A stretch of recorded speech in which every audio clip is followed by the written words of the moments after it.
Alô, amigos queridos, retornando aos nossos minutinhos psicológicos, queremos hoje trazer para vocês uma reflexão a respeito de prisões, limites. Fala-se muito em liberdade e eu acho importante nós falarmos um pouco sobre isso. O que é liberdade, o que é falta de liberdade, o que são limites. Então, vamos usar como base, como uma linha mestra dessa nossa conversa, a obra do Espírito Hamed, As Dores da Alma. E ele diz o seguinte, falando a respeito principalmente da rigidez, que a gente até já tratou esse tema aqui nos nossos minutinhos psicológicos. Ele diz que para melhorarmos as circunstâncias de nossa vida, precisamos transformar nossos padrões de pensamentos limitadores, evitando nos isolar dentro de fronteiras estreitas e, a partir daí, encarar o mundo de forma reduzida, achando muitas vezes que a vida é uma fatal provação, que a gente está aqui para pagar, para sofrer. E ele conclui dizendo que quem assim procede apenas sobrevive, ou seja, não vive, apenas sobrevive. Então ele propõe, explorando opções, diversificando opiniões, conceitos, atitudes, recolhendo os frutos do progresso aqui, ali, acolá, em todas as partes, teremos expandido a nossa visão, que será a base para agirmos com prudência e maleabilidade diante das nossas decisões. Bem interessante isso, O que ele está querendo dizer aqui, Existem tantas pessoas que trazem da sua família, do seu berço, do seu meio social, religioso, político, estudantil, ideias, conceitos absolutamente arraigados e que a pessoa a partir dali ela não sai, como se fosse um trilho e ela estivesse colocada ali, mesmo que esse trilho leve o indivíduo para o abismo, ela segue aquele curso. Então, essa é a minha opinião. Eu acho que a pior prisão que nós podemos vivenciar é aquela que nós impomos a nós próprios. Consciente ou inconscientemente.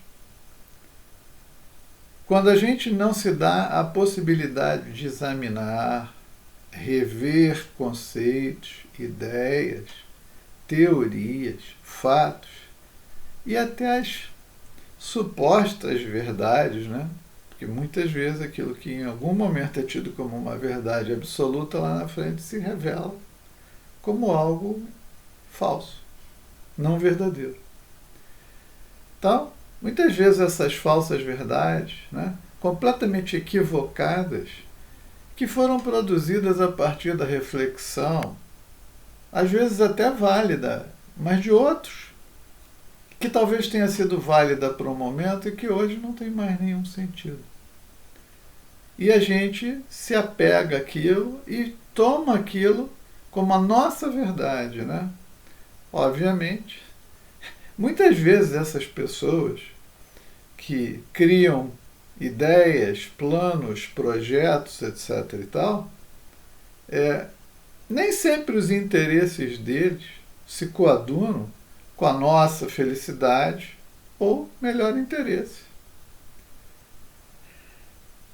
Eu acho que ignorância, teimosia, crenças equivocadas, ideias fixas, preconceitos, rigidez e inflexibilidade nos impedem de viver plenamente as oportunidades da encarnação. Nós fomos colocados aqui no meio físico dentro de cenários que têm como objetivo o nosso progresso. Se eu chego dentro do cenário já com a ideia pronta, qual o proveito que eu vou tirar desse cenário? Das pessoas que estão ali, daquilo que elas vão me dizer. Mesmo para rejeitar uma coisa, a gente tem que se dar o trabalho de ouvir, pensar, refletir, analisar, aceitar ou rejeitar. Rejeitar sem ouvir, nem querer escutar, não querer examinar, isso é a verdadeira prisão, porque é a prisão mental. A pessoa está limitada a uma coisa que às vezes ela aprendeu há 42 anos atrás e ela fica naquilo. Né? Se o objetivo da encarnação é progresso, eu tenho que aprender todo dia, o dia inteiro. Se eu fico com uma ideia fixa que eu adquiri quando eu tinha 13 anos, eu não vou aprender mais nada. Toda vez que alguém me falar, eu vou dizer, não, isso eu já sei, eu não quero ouvir. É assim que funciona. Essa é a grande prisão e por isso que nós somos tão manipulados. Porque somos tão inconscientes. Porque muitas vezes nos achamos detentores de verdades que não são verdades.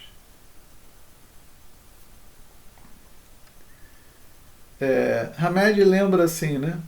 A arquitetura de uma ponte prevê os movimentos oscilatórios para que a sua estrutura não sofra dano algum. Ou seja, se a ponte for estruturada imóvel, inflexível, com o trepidar de automóveis, caminhões, de uma série de pessoas, etc., ela na trepidação ela pode romper e cair. Então ele diz, as estruturas imobilizadas nunca são fortes como as flexíveis. Mentalidades rígidas não são desembaraçadas e rápidas, pois nunca estão prontas para mudar ou receber novas informações. Dizem os espíritos superiores na resposta da questão 908 do Livro dos Espíritos, Allan Kardec, que uma paixão se torna perigosa a partir do momento em que deixamos de poder governá-la e que, como resultado, essa paixão vai resultar em prejuízo para nós ou para outros. E aí ele complementa.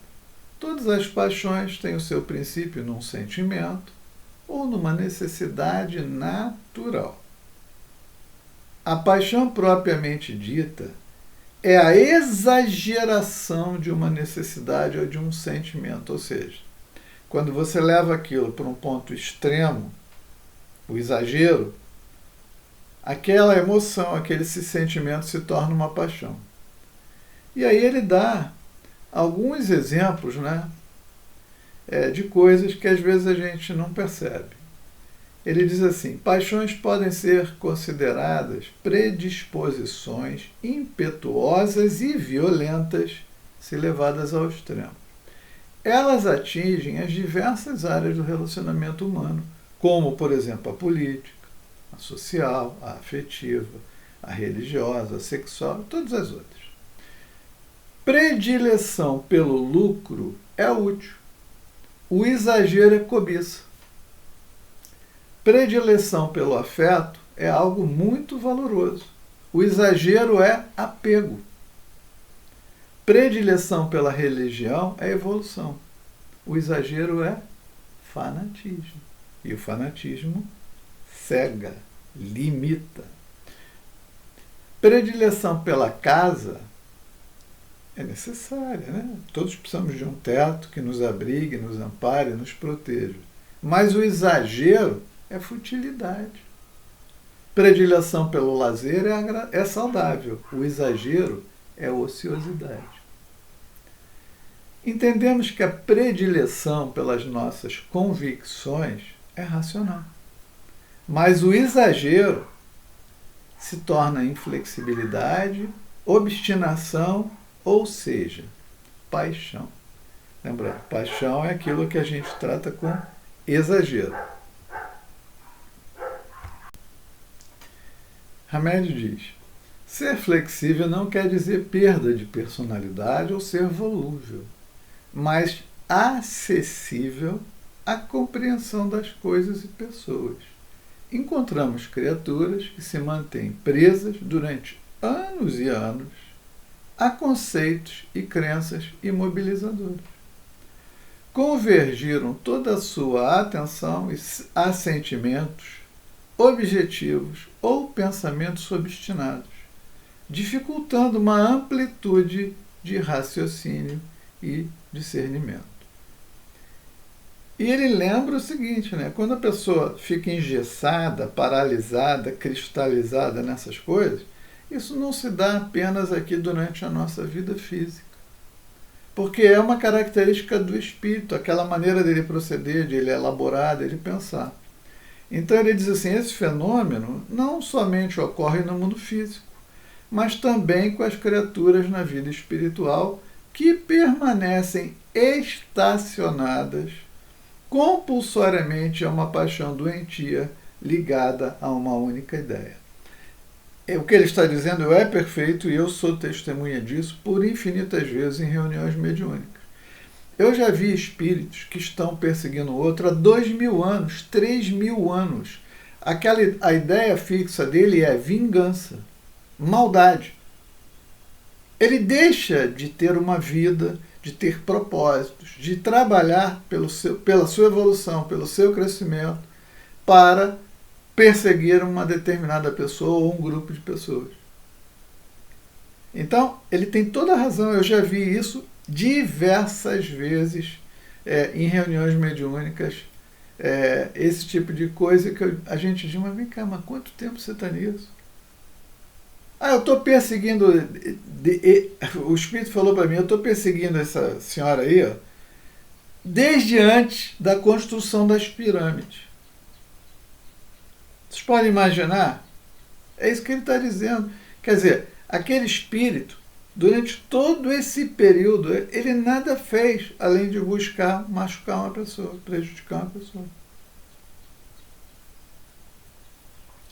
Criando uma pluralidade de pensamentos reflexivos, teremos, obviamente, um melhor discernimento para perceber, escutar, ler, aprender e seguir nossos caminhos. Ou seja, a proposta é, uma vez que você recebe uma informação, uma ideia, você tem o direito de processá-la. Muitas vezes eu acho que a gente tem o dever, a obrigação de processá-la. E, obviamente, seguindo o conselho evangélico, verificai se é de Deus. Aquilo é bom, é útil? Então eu quero para mim. Não é útil? Eu descarto. Mas eu processo.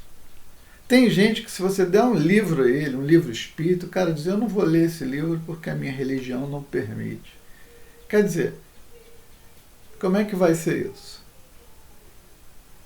Né? Então, fica essa reflexão de que a gente não se limite jamais a ideias, principalmente as ideias da mídia, totalmente desprovidas de verdade, atendendo a interesses mesquinhos, materiais, escusos. Raramente hoje na mídia alguma coisa útil, nobre, boa é divulgada. E as massas se deixam levar por esse tipo de informação, tomando aquilo como verdades absolutas, sem se dar o trabalho de refletir, pesquisar, analisar e verificar se aquilo tem a mínima possibilidade de ser verdade. Porque a maior parte das coisas que dizem para nós nem verdade são. E a gente aceita e vive a partir delas, desses parâmetros estabelecidos, desviando o nosso foco ou limitando a nossa capacidade de pensar, de aprender, de evoluir, porque eles dão a fórmula pronta. É isso, ó, faz assim que você vai ser feliz. Não, você não vai ser feliz, você vai ficar distraído do foco principal, que é a sua própria evolução. Então, prisões, celas, a gente pensa muito nas prisões físicas, mas eu acho que a maior prisão que existe é a do pensamento. É a incapacidade, a deficiência, muitas vezes pelo desuso, a pessoa se desacostumou a pensar, a refletir e dizer, isso é razoável, não é razoável? Essa é a proposta de Kardec quando propõe uma fé raciocinada. Faz sentido para mim isso? Ah, ok. Se não faz sentido, por que aceitar?